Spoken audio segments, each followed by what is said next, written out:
More amazing, fun trigonometric verifications. Here we go. We got a left-hand side and a right-hand side. We are not going to touch this right-hand side because it's sine x. It's so basic. Leave it alone. We're going to work on the left-hand side.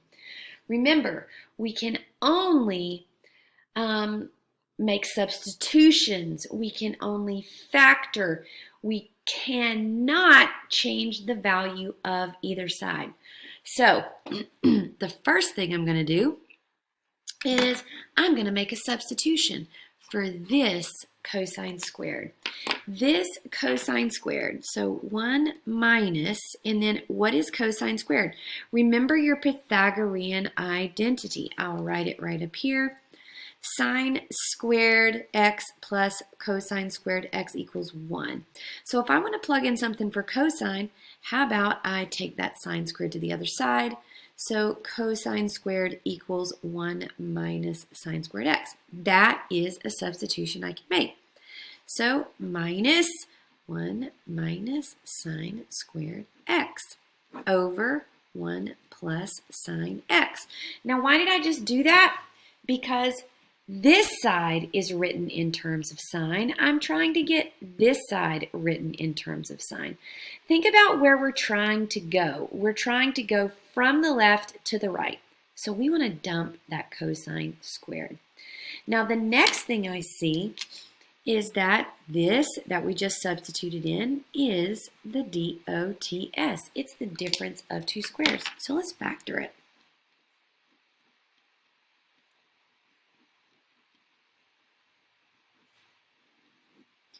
And the reason I'm factoring is because I want to cancel something. And I cannot cancel until I factor.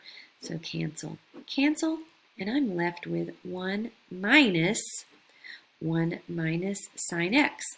So now I can distribute that negative 1, and this turns into 1 minus 1 plus sine x.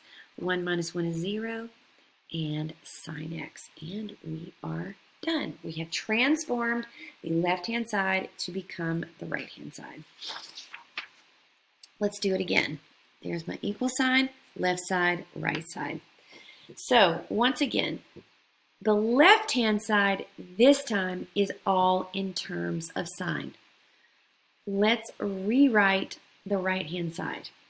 So first thing I'm going to do is secant is 1 over cosine x minus tangent, quotient identity, sine x over cosine x, and that of course is squared. But the good news is we've now got a common denominator that we can see. So we have 1 minus sine x all over cosine x, and we are about to square all of this.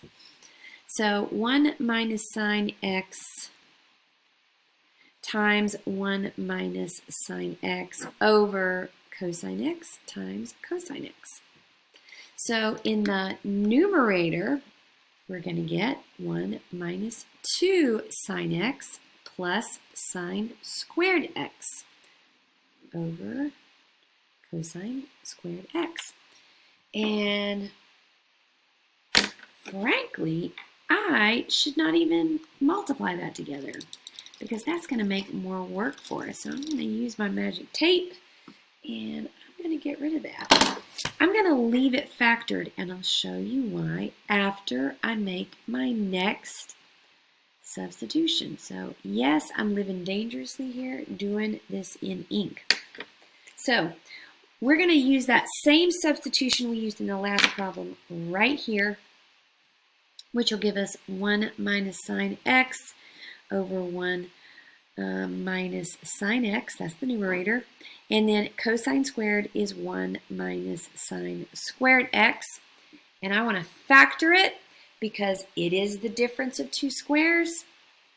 So I think I can squeeze this on into the screen here. 1 minus sine x, 1 minus sine x over 1 minus sine x times 1 plus sine x.